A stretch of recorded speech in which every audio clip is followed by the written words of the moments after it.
দর্শক, ইনক্লাব নেট ডিজিটালে সবাইকে স্বাগতম। আজকে আপনারা দেখতে পাচ্ছেন যে সারা দেশেই কিন্তু আজকে আবহাওয়া একটু আসলে থমথমে পরিস্থিতি বিরাজ করছে। কোথাও বৃষ্টি হচ্ছে, কোথাও মেঘ রয়েছে।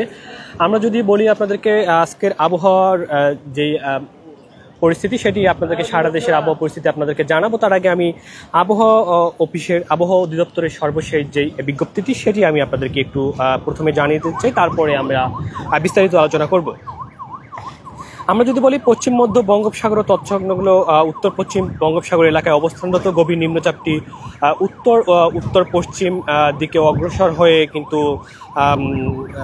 উত্তর পশ্চিম বঙ্গোপসাগর ও তৎসংলগ্ন এলাকায় কিন্তু পশ্চিম মধ্য বঙ্গোপসাগর এলাকায় এটি অবস্থান করছে এবং এটি আজ দুপুর 12টায় কিন্তু আসলে সর্বশেষ তথ্য আমরা যেটি পেয়েছিলাম সেটি অনুযায়ী কিন্তু আজ দুপুর 12টায় চট্টগ্রাম সমুদ্র বন্দর থেকে 835 কিলোমিটার দক্ষিণ পশ্চিমাংশে পশ্চিমে অবস্থান করেছিল এবং কক্সবাজার সমুদ্র থেকে 810 কিলোমিটার দক্ষিণ পশ্চিমে, মোংলা সমুদ্র বন্দর থেকে 665 কিলোমিটার দক্ষিণ পশ্চিমে এবং পায়রা সমুদ্র বন্দর থেকে 685 কিলোমিটার দক্ষিণ পশ্চিমে অবস্থান করেছিল। এটি আরও উত্তর পশ্চিম দিকে অগ্রসর হয়ে আজ রাত 9টা নাগাদ কিন্তু আমরা যত জানি যে গোপালপুর এবং পারাদ্বীপের মধ্যে উড়িষ্যা এবং সংলগ্ন অন্ধ্রপ্রদেশ উপকূল অতিক্রম করতে পারে এবং এর প্রভাবে কিন্তু উত্তর বঙ্গোপসাগর এলাকায় বায়ুচাপের তারতম্য অধিক্য বিরাজ করছে এবং উত্তর বঙ্গোপসাগর বাংলাদেশ উপকূলীয় এলাকা ও সমুদ্র সমূহের উপর দিয়ে ধমকা ও ঝড়ো হাওয়া বয়ে যেতে পারে, এমনটি কিন্তু আবহাওয়া অধিদপ্তর বলছে। এবং গভীর নিম্নচাপের কেন্দ্রের 48 কিলোমিটারের মধ্যে কিন্তু বাতাসের একটানা গতিবেগ ঘন্টায় 50 কিলোমিটার, যা ধমকা অথবা ঝড়ো হাওয়া আকারে 60 কিলোমিটার পর্যন্ত বৃদ্ধি পাচ্ছে এবং গভীর নিম্নচাপটি কেন্দ্রের নিকটবর্তী এলাকায় সাগর উত্তল রয়েছে এবং চট্টগ্রাম, কক্সবাজার, মংলা ও পায়রা সমুদ্র বন্দরকে 3 নম্বর সতর্ক সংকেত দেখিয়ে যেতে বলা হয়েছে। এবং আমরা যতটুকু জানি যে আসলে এই আবহাওয়া অধিদপ্তর যেটি বলছে, উত্তর বঙ্গোপসাগর অবস্থানরত মাছ ধরার নৌকা ও ট্রলার সমূহকে পরবর্তী নির্দেশনা না দেওয়া পর্যন্ত কিন্তু আসলে নিরাপদ আশ্রয়ে থাকতে বলা হয়েছে, এমনটি কিন্তু আমরা আবহাওয়া দপ্তরের কিন্তু আসলে যে তথ্য সেই তথ্য অনুযায়ী কিন্তু আমরা পেয়েছি এবং সেটি আপনাদেরকে জানানোর চেষ্টা করলাম। আমরা এমনি মোহাম্মদ সাব্বির হোসেন আপনাদের সাথে সরাসরি যুক্ত রয়েছে এই মুহূর্তে ঢাকার বুড়িগঙ্গা নদীর তীর থেকে আপনাদের সাথে যুক্ত রয়েছি, আপনাদেরকে কিন্তু আবহাওয়া পরিস্থিতি জানানোর চেষ্টা করছি। আজকে কিন্তু আপনারা জানেন যে আসলে সনাতন ধর্মাবলম্বীদের সবচেয়ে বড় দুর্গা উৎসব শারদীয় দুর্গা উৎসবে আজকে কিন্তু প্রতিমা বিসর্জন এবং দেবী দুর্গার যে গমন সেটি কিন্তু আজকে অনুষ্ঠিত হতে যাচ্ছে এবং আজকে কিন্তু আবহাওয়া পরিস্থিতি খারাপের মধ্য দিয়ে আমরা কুয়াকাটা এবং কক্সবাজারের খবর নিয়ে জেনেছি যে সেখানে কিন্তু আবহাওয়া পরিস্থিতি এই খারাপের মধ্যেও কিন্তু সেখানে কিন্তু অনেক লোকজন জড়ো হয়েছে যারা কিন্তু আসলে আজকে প্রতিমা বিসর্জনে অংশগ্রহণ করেছে। আপনারা দেখতে পাচ্ছেন আমরা এই মুহূর্তে ঢাকার আকাশে কিন্তু মেঘ রয়েছে এবং আবহাওয়া কিন্তু কিছুক্ষণ আগে গুড়ি গুড়ি বৃষ্টি হয়েছিল, এই মুহূর্তে বৃষ্টি না থাকলেও কিন্তু ঢাকার আকাশে মেঘ রয়েছে এবং যে কোনো সময় কিন্তু আসলে বৃষ্টি হতে পারে বা ঝড়ো হাওয়া হতে পারে, এমনটি কিন্তু আবহাওয়া দপ্তরের বিজ্ঞপ্তি অনুযায়ী। আমরা যদি বলি যে রাজধানী ঢাকা সহ দেশের 10 অঞ্চলে কিন্তু দমকা ঝড়ো হাওয়ার কিন্তু সতর্কতা আবহাওয়া অফিস করেছে এবং এটি কিন্তু ঢাকা, ফরিদপুর, মাদারীপুর, খুলনা, বরিশাল, পটুয়াখালী, নোয়াখালী, কুমিল্লা, চট্টগ্রাম এবং কক্সবাজার অঞ্চলের উপর দিয়ে ঘন্টায় 45 থেকে 60 কিলোমিটার বেগে কিন্তু বজ্রসহ বৃষ্টি এবং অস্থায়ী ধমকা ঝড়ো হাওয়া বয়ে যেতে পারে। আমরা উপকূলীয় উপজেলা রাঙ্গামাটিতেও কিন্তু আমরা খবর নিয়েছি, যেটি পটুয়াখালী জেলায়, সেখানে কিন্তু আসলে এই মুহূর্তে সেখানে আকাশে মেঘ রয়েছে, বৃষ্টি হচ্ছে মাঝে মাঝে এবং পানি কিছুটা বৃদ্ধি পাচ্ছে, এমনটি কিন্তু আমরা খবর নিয়েছি।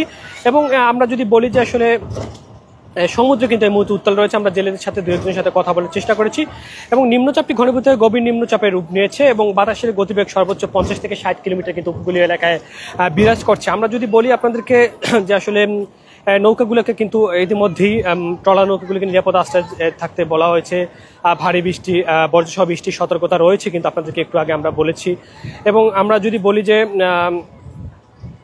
আসলে আপনারা দেখতে পাচ্ছেন যে এই মুহূর্তে কিন্তু ঢাকার আকাশেও কিন্তু মেঘ রয়েছে এবং গতকালকে রাতেও কিন্তু বৃষ্টি হয়েছে, বজ্রসহ বৃষ্টি হয়েছে, এর আগের দিনও কিন্তু বজ্রসহ বৃষ্টি হয়েছে। আমরা যেমনটি দেখতে পাচ্ছি যে এই মুহূর্তে কিন্তু আপনারা দেখতে পাচ্ছেন নদীতে কিন্তু বুড়িগঙ্গা নদী, যেখানে কিন্তু আসলে এই মুহূর্তে কিন্তু আমরা দেখতে পাচ্ছি যে কিছুটা ঢেউ কিন্তু রয়েছে এবং মানুষ কিন্তু ঢেউয়ের মধ্যে দিয়েই নৌকায়, ছোট ছোট নৌকায় কিন্তু পারাপার করছে। আমরা এমনটি কিন্তু আপনাদেরকে দেখানোর চেষ্টা করছি। তবে এখানে কিন্তু সামান্য ঢেউ থাকলেও আসলে আমরা খবর নিয়েছি যে বঙ্গোপসাগরে কিন্তু এই মুহূর্তে যারা জেলে ট্রলার রয়েছে তারা যেমনটি জানিয়েছে যে সেখানে কিন্তু ভালোই আসলে এই মুহূর্তে সাগর কিন্তু উত্তাল রয়েছে। আমরা আপনাদেরকে সেই তথ্য কিন্তু ইনকিলাব ডিজিটালের মাধ্যমে জানানোর চেষ্টা করেছিলাম। আমরা এই মুহূর্তে রয়েছি বুড়িগঙ্গা নদীর তীর থেকে।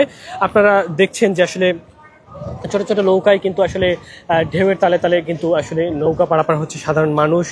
আমরা যদি বলি আপনাদেরকে যে আসলে এই বৈরী আবহাওয়ার কারণে কিন্তু আমরা কুয়াকাটায় কিন্তু গতকালকে হাজারো পর্যটক কিন্তু সেখানে আটকা পড়েছিল এবং তারা কিন্তু যেহেতু ছুটি ছিল, ছুটির কারণে কিন্তু পর্যটন কেন্দ্রগুলোতে পর্যটকরা গিয়েছে, কিন্তু সেখানে কিন্তু আবহাওয়া খারাপ হওয়ার কারণে কিন্তু তারা সেখানে আটকা পড়েছিল। আমরা যদি বলি যে আসলে বঙ্গোপসাগরের সৃষ্ট নিম্নচাপের প্রভাব পটুয়াখালীতে কুয়াকাটায় ঘুরতে আসা হাজারো পর্যটক কিন্তু আটকা পড়েছিল গতকাল রাতে। আমরা তেমন খবর কিন্তু আমরা পেয়েছি, টানা ভারী বৃষ্টি ও ধমকা হাওয়ায় সমুদ্র উত্তাল হয়ে যায়, কিন্তু দর্শনার্থীরা ব্যর্থ হয়ে কিন্তু হোটেলে সময় কাটাচ্ছিলেন এবং হঠাৎ আবহাওয়ার এমন পরিবর্তনে কিন্তু নারী ও শিশু পর্যটকরা কিন্তু চরম ভোগান্তিতে পড়েছিল। আমরা কিন্তু এমনটি কিন্তু জানতে পেরেছি। পাশাপাশি কিন্তু ক্ষতিগ্রস্ত হয়েছিল পর্যটন সংশ্লিষ্ট ব্যবসায়ীরা। এটি কিন্তু আমরা গতকাল রাতে কুয়াকাটা সমুদ্র সৈকত এবং পর্যটন নগরী কক্সবাজার সমুদ্র সৈকতে কিন্তু আমরা এমনটি কিন্তু আসলে জানতে পেরেছিলাম। পাশাপাশি সেখানকার প্রশাসনও কিন্তু তাদেরকে সতর্কতার সহিত বের হওয়ার জন্য বলেছিল। আমরা কিন্তু এমনটি কিন্তু আসলে জানতে পেরেছিলাম। পশ্চিম মধ্য বঙ্গোপসাগর ও তৎসংলগ্ন এলাকায় অবস্থানত ঘূর্ণিঝড় লঘুচাপটি একই এলাকায় নিম্নচাপে পরিণত হওয়ার কারণে কিন্তু আবহাওয়া অধিদপ্তর সতর্কতা জারি করেছে। আপনাদেরকে কিন্তু কিছুক্ষণ আগে আমি আবহাওয়া অধিদপ্তরের কিন্তু আসলে যে বিজ্ঞপ্তিটি, সেই বিজ্ঞপ্তিটি জানিয়ে দিয়েছিলাম এবং আপনারা দেখছেন যে এই মুহূর্তে কিন্তু ঢাকার আকাশে অনেক মেঘ রয়েছে এবং কিছুক্ষণ পরেই কিন্তু ঢাকার এই ঘাটটিতে আসলে এই আবহাওয়ার ভিতরেও কিন্তু সনাতন ধর্মাবলম্বীরা আসবে। তারা কিন্তু প্রতিমা বিসর্জন করবেন। তাদের যে দেবী দুর্গা, তিনি কিন্তু আসলে বাবার বাড়ি ছেড়ে সেই কৈলাসে ফেরত যাবে, এমনটি কিন্তু আমরা দেখতে পাচ্ছি। দর্শক, ইনকিলাব ডিজিটাল আপনাদের সাথে সরাসরি যুক্ত হয়েছিলাম আমি মোহাম্মদ সাব্বির হোসেন। এই মুহূর্তে আপনাদেরকে কিন্তু এই আবহাওয়ার তথ্য জানিয়ে দিয়েছিলাম এবং আমরা আবহাওয়া অধিদপ্তরের পরবর্তী তথ্য পাওয়ার পরে আপনাদেরকে সেটি জানিয়ে দেওয়ার চেষ্টা করব। ততক্ষণ পর্যন্ত ইনকিলাব ডিজিটালের সাথে থাকার জন্য আন্তরিকভাবে ধন্যবাদ জানাচ্ছি। জীবন অবাক না করলে কে করবে? 28% মিল্ক ফ্যাটের অবাক করার সাথে ফ্রেশ মিল্ক পাউডার জীবন অবাক করুক প্রতিদিন।